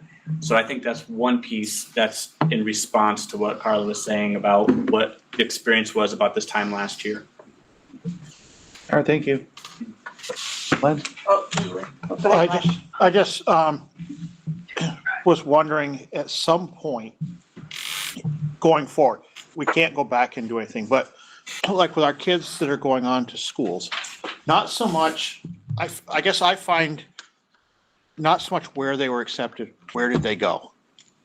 Because there's a lot of other factors that can go into that. And then the other piece to that would be if there's a way going forward, we can try to track these kids to see how successful they are, where they went. Because, if they start out at their school that they got into, but they all end up retreating back to Castleton, was it a social thing or was it an academic piece that maybe we're not actually preparing these kids for life out there at some of these other institutions? And I guess I would find that extremely helpful over just where they got accepted. Problem is, that's a longitudinal study, like, that's a long term. Yeah, I mean, yeah. And we might not still be in these positions. Have you seen their list, Glenn? Yeah. But I see, yeah, I said that for years. Even, yeah, it'd be nice to know what's going on. Because the other piece to that is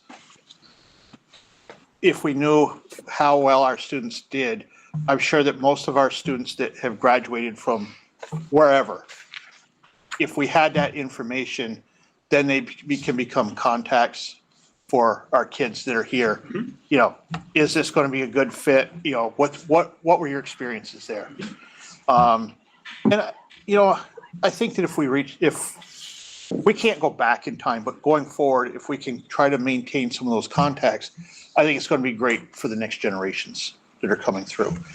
They check their emails, which our high school students don't do. Yeah, It's true. And then the other piece that is, when you're talking about what the graduates have done or they're doing, that, I guess that other category of 14.6%, I mean, what exactly is in that? Because that's a substantial number of kids. What year was that? Well, it's on your chart here. Those were 8 of our graduates. Okay, so it's only 8. Yep. All right. Which helps to know numbers so you get the Yeah. context. Those are some students who were probably exploring multiple options and hadn't committed to that one thing. Several of those students we know were working at least part-time, if not full-time early on, but hadn't brought themselves to a point where they had a clear plan after Labor Day. And I think it's partially symptomatic of some of that COVID, I got kind of gypped, I'm not quite sure I'm ready for this, I'm not quite sure where I'm going. And part of our line is to continue to say the resources are here, so if you need to come back, we're still here. And some of those students are reaching out for letters and things, and I think transcripts. And I think, as David said earlier, meeting kids where they're at. Yes, we want everybody to have that perfect plan when they walk across the stage. But I think I think this effect of the uncertainty is gonna linger for a little bit. I don't think we're quite done with that yet in terms of getting kids feeling like they're on track to experience.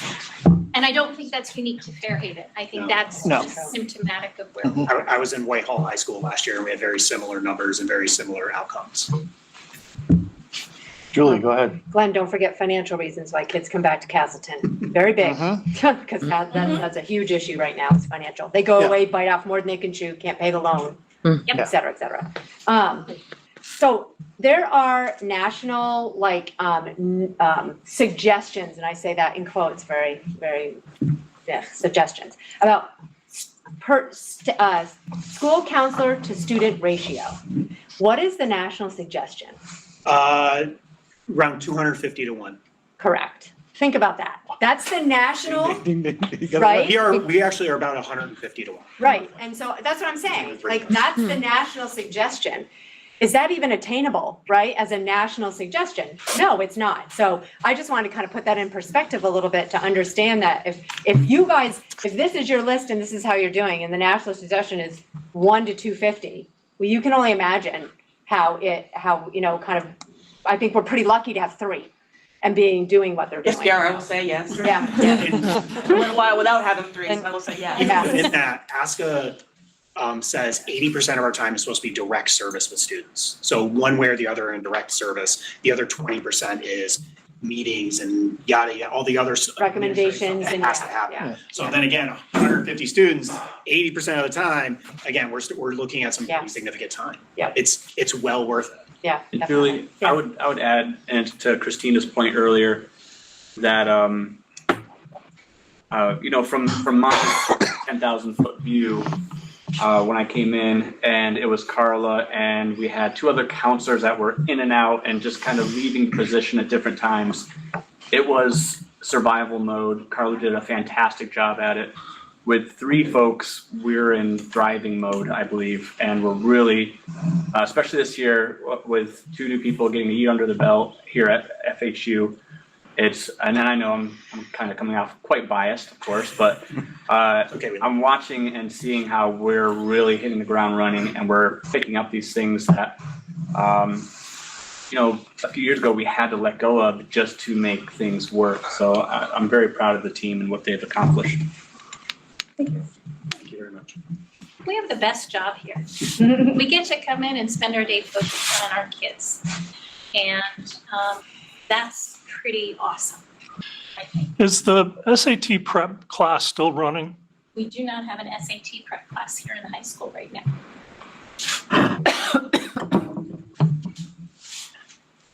Other questions for the counselors? All right, well, thank you for joining us tonight. Thank you, that was great.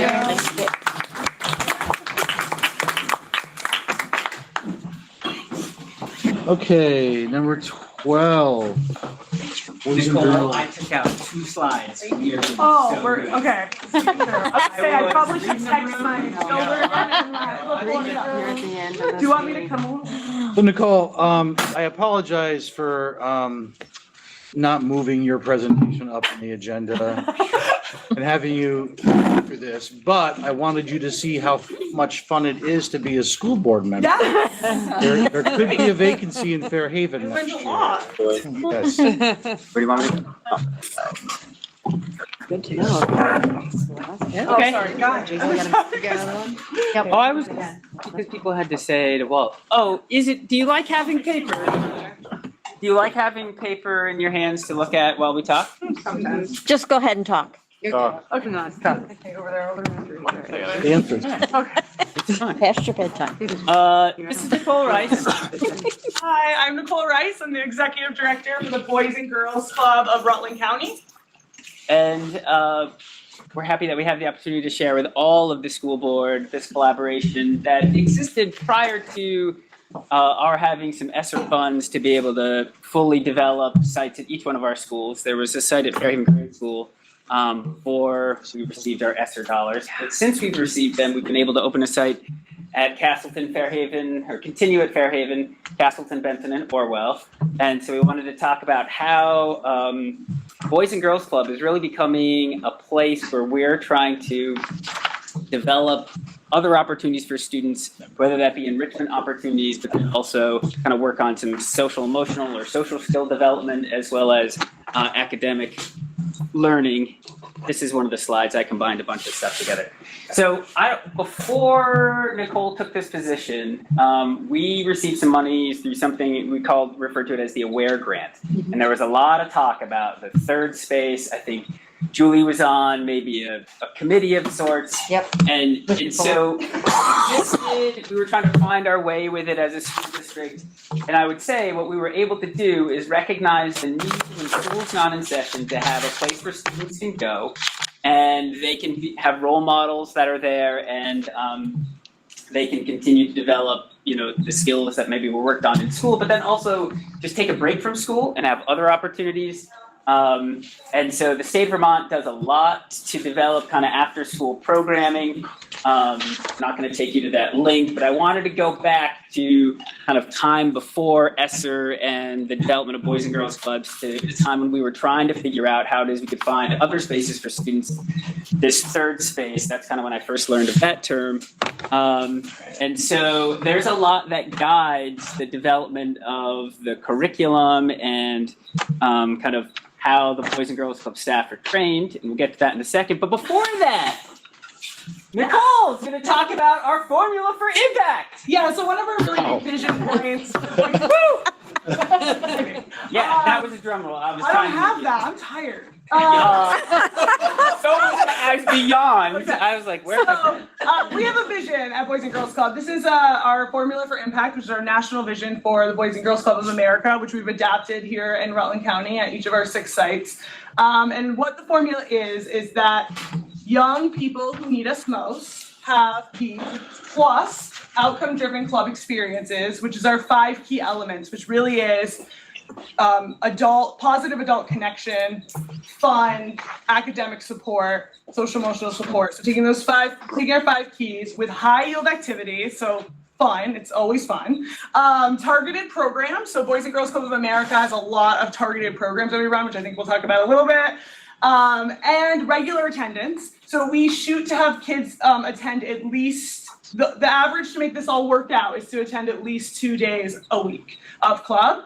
And then that equals our priority outcomes, which is academic success, good character and citizenship, and a healthy lifestyle. So some of the programs that Nicole spoke of that are included in Boys and Girls Club are here, and I'm not going to talk about each of them. There are links to them. But the biggest point that I wanted folks to know is that it's not going to babysitting. It is structured time in which there is a schedule for the day, which does include meals, which does include time to kind of play and have fun.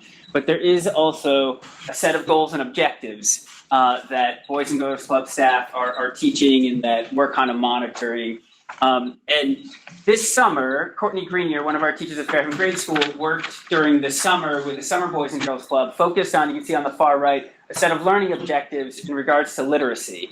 And you can see, I love the students kind of just lying on the gym floor being read to, kind of a different use of a gym space. But nonetheless, an opportunity to try to push in places where we think it's appropriate to be able to develop some literacy practice over the summer when typically students may not be engaging in reading.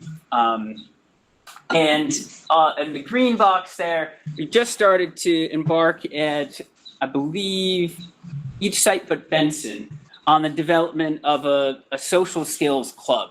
So recognizing students that are in Boys and Girls Club that are also in our schools, and in some cases we have students that need additional practice, kind of that time thing that Julie pointed on around pro-social behaviors.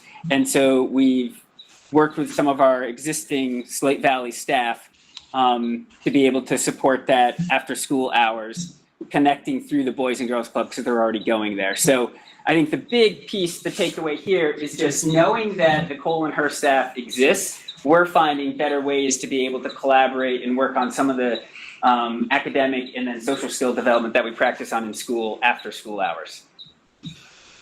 Anything else? That was good? That was good. All right.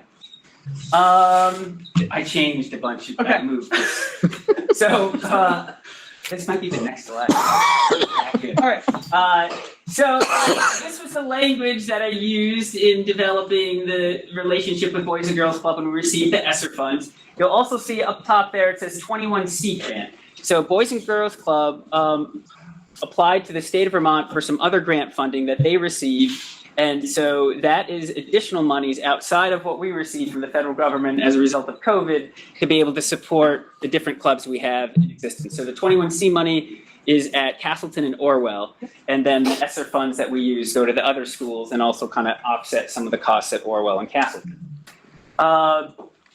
Those two examples over there are some tutoring sessions we did in past at CES and Fairhaven Grade School. So you can see it's a small sample size, but you can see on that STAR 360, which was when Christina asked her question about the 40%, those results there, you can see from 56 to 82, that's a small sample size, but that's using pre and post tests on that measure that we use internally. So we are seeing that when we can get consistent participation at Boys and Girls Club with some of our trained teachers providing some tutoring support, that we see some growth. Again, that's limited because we sometimes hard to get our staff to want to work, after school hours, but it's room to grow. Enrichment. Yeah.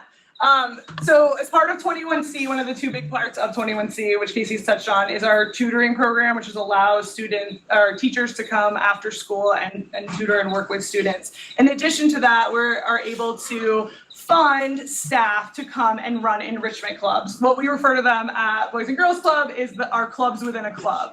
So it's taking passion and interest and youth voice and designing clubs around what they would like to do and what they would like to learn. So I can give you a little bit of information. Last year, across our 4 Slate Valley sites, we were able to offer 17 enrichment clubs. And some examples of these, we did yoga club, Lego club, chess club, reading club, art club, soccer club, basketball club, a kindness club, a drawing club, and a hair club. And for those enrichment programs, and again, that's all youth-led. So we bring the students together, we find out what their interest is during a time, we do small group discussions over what they want to see for clubs inside their club. And so that's why we bring in the ones that we bring in, because that's what the youth is saying they want to be able to do and they want to have access to after school. And so one of the really big parts about enrichment also that we're able to do with this is that it's K through 6. So we're really able to offer this programming to our K through 3rd population that maybe doesn't have access to other after school activities. And it allows them to have that experience as well. So. So I shared this at the finance meeting. Nicole, I changed, it used to say annual daily membership at the top. Yeah, we were wondering what that meant. I was wrong. That got brought up at the front and I was like, oh, I don't know. I said I shared this with Nicole. She must have put it in there. No, I put it in there. So you put ADA. Yes. So now it's all ADA. Perfect. Okay. So, Finance Committee, I fixed that while I was sitting here. This is our membership, or excuse me, that's the ADM. This is our attendance.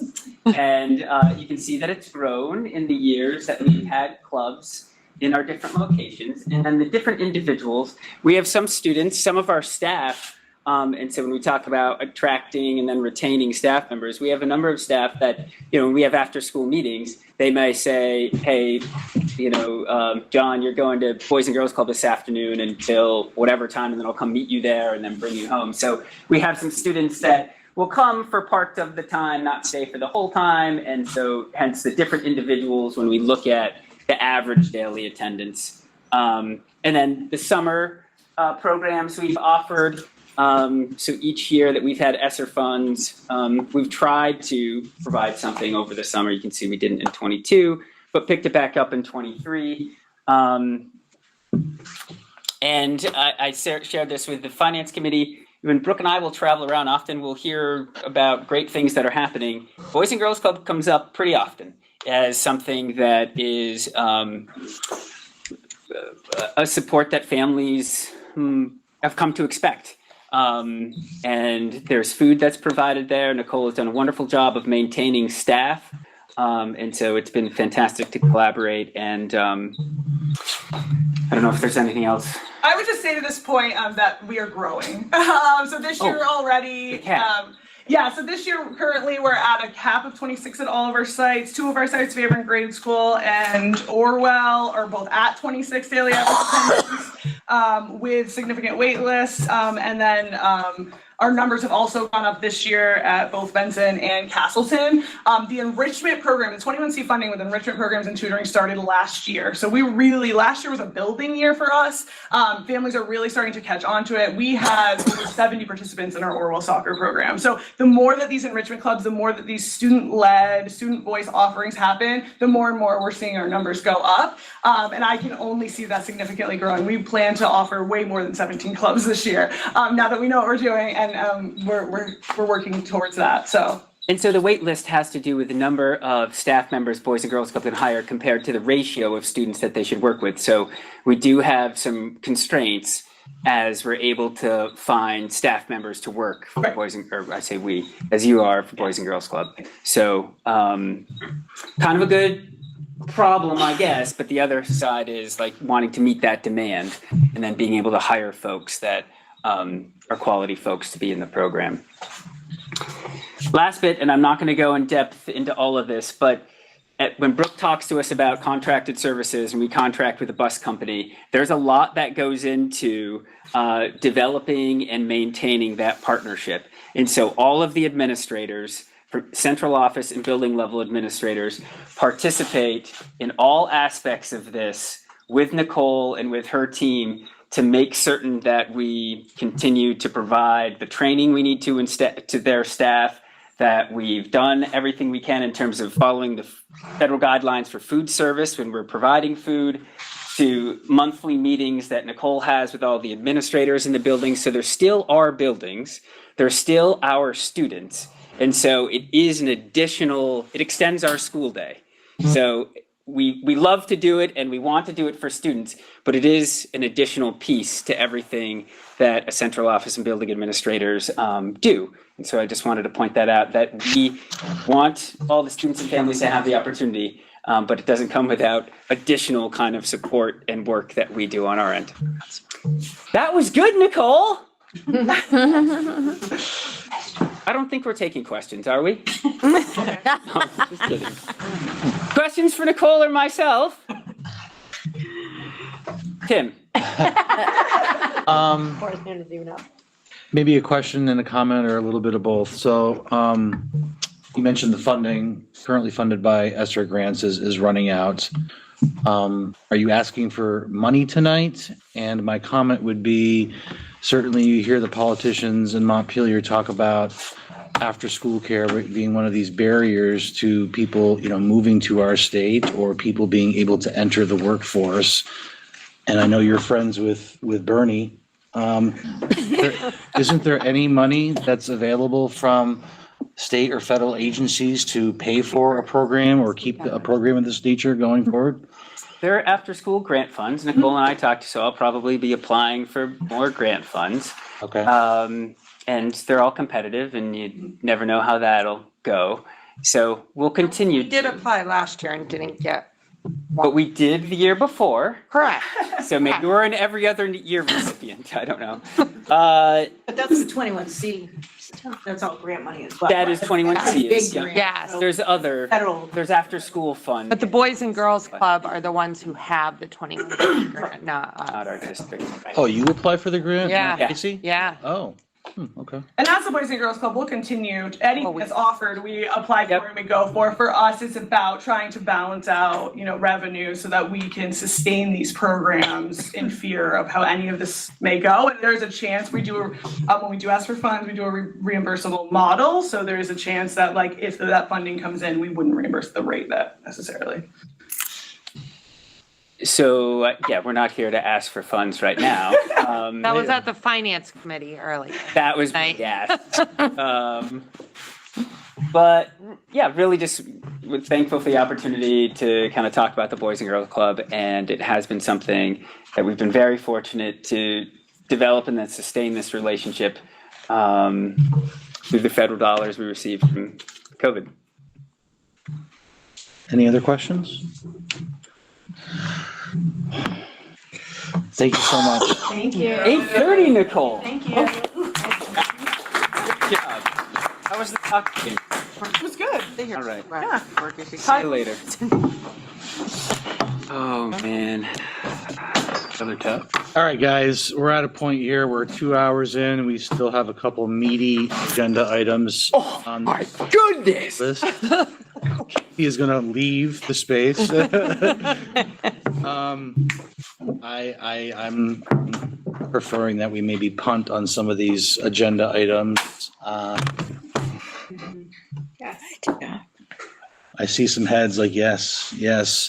So just reviewing quickly with Brooke, certainly we can do the annual snapshot at the next meeting. School safety, it was kind of two-part. Brooke was going to just make a general statement about safety and maybe some of the implications for our community here in light of recent events. And then we had reserved an executive session thereafter if people wanted to get into specific details about school safety. So again, all of this can be discussed. All of this can be pushed. I would entertain a motion to do one or the other. I move it all to be pushed. Okay. Is there any further questions or comments? All right, so there's a motion to, what's the word, table? Table, or, is that a good word, Yeah. table? Yeah. Table the remaining agenda items for the next meeting in November. All those in favor, please say aye. Aye. And those opposed? Okay, and then to wrap up, agenda building, we will obviously, oh, yep, that's right, thank you. Public comment, part 2.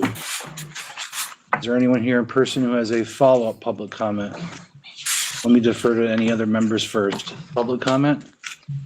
I do. First of all, could I just ask, what is CLA? Common level of appraisal is what is done on your house, you know, your buildings. Okay, I'm sorry. It kept getting thrown around and I'm like, what does It's that mean? basically a ratio of what your house is assessed for on your property tax bill versus what properties in your town are selling for at market value. Okay, And all right. it's just a 3-year average. Okay. I actually have a lengthy comment since it's so late, regarding the guidance, presentation. Mhm. Can I either put that to the next meeting or, Is it a comment or a question? no, it's more of a comment. So I could either put it to next meeting or I could write Brooke a letter and For course. it could be presented to the board. Sure. Is that a preferable? Probably. Okay, I don't want to deny your right to make a point, but, you know, just looking at the time and whatnot, it's your prerogative. So if you're okay, then just, it's late. I mean, we've been here a long time tonight. So I wonder if maybe next time we could look at where public comment and correspondence is, and if you agree to write something in correspondence, maybe we could just flip those for that meeting. So that way we would hear that correspondence, you know, like everybody could hear it. I mean, I'm sure we'll receive a copy of it, but you know what I'm saying? Everybody will kind of hear that, and then if there was public comment to that.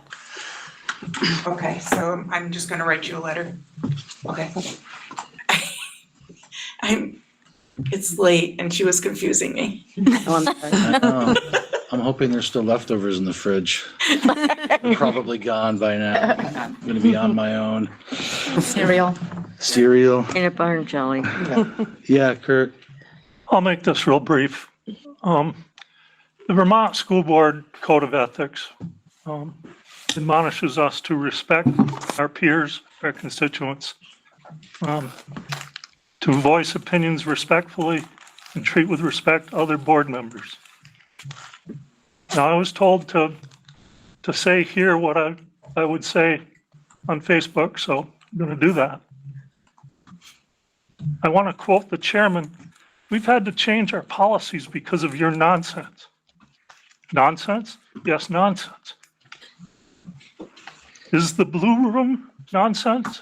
Is possible wrongful termination? You can frame it nonsense? however you want. Is transparency Create your narrative nonsense? and post it, okay? We'll deal with it. Point Okay? of order.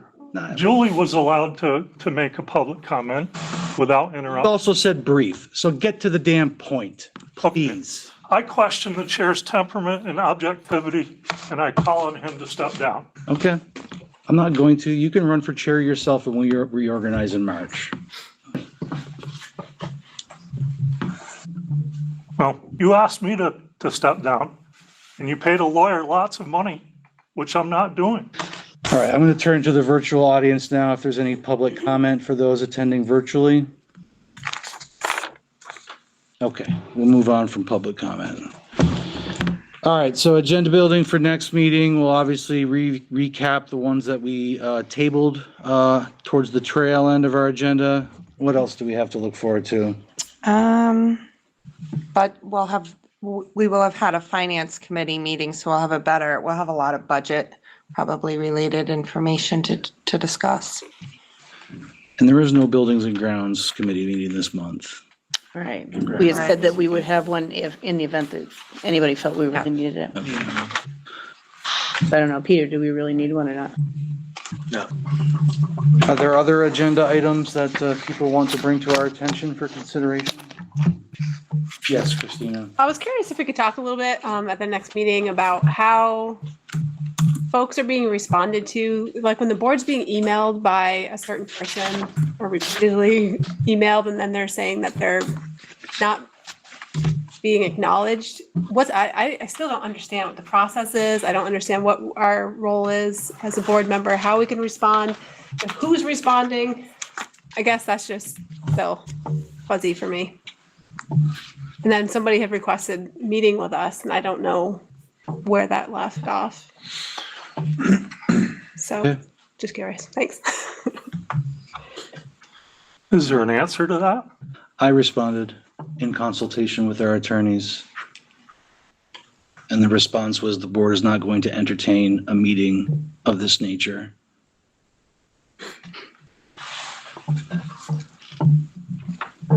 But can I throw out to Christina's point, could we just have an agreement maybe that if individuals email us,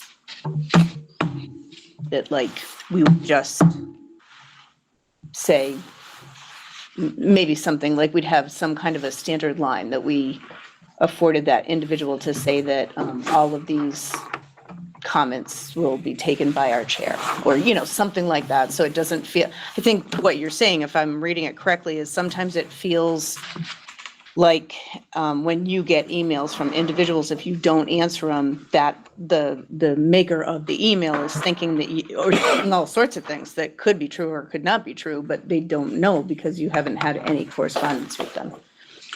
Yeah, I just wonder too, like, can I at least say acknowledge? Right, Like, right. got I've it? acknowledged Thank it, you. or- yeah, thank you for your comment, or, you know. They're good questions. I can see where the confusion may arise. I believe that when we had that board training, Yeah. we were told not to respond to any of those because then that constituted a board action or a board meeting.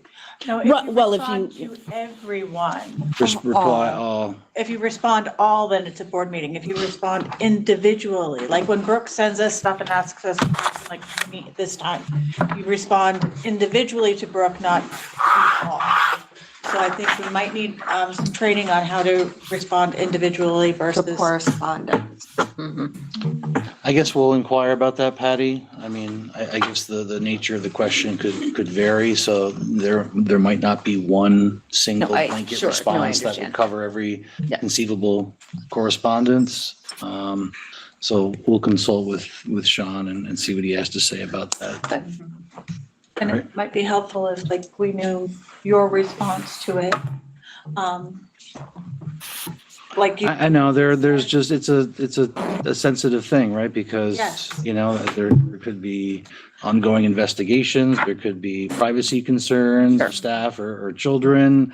So you don't want to just open up a can of worms that you're not really fully prepared to. Well, with the one wanting a meeting, if you could tell us, I have responded to this and taken care of it, so we're not wondering as a board, what is going on? Are we having a meeting? Maybe if you could just let us know, if we could come up with some kind of.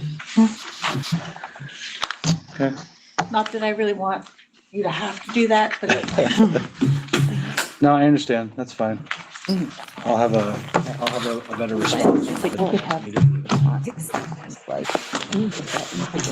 All right, so I think we've reached the end.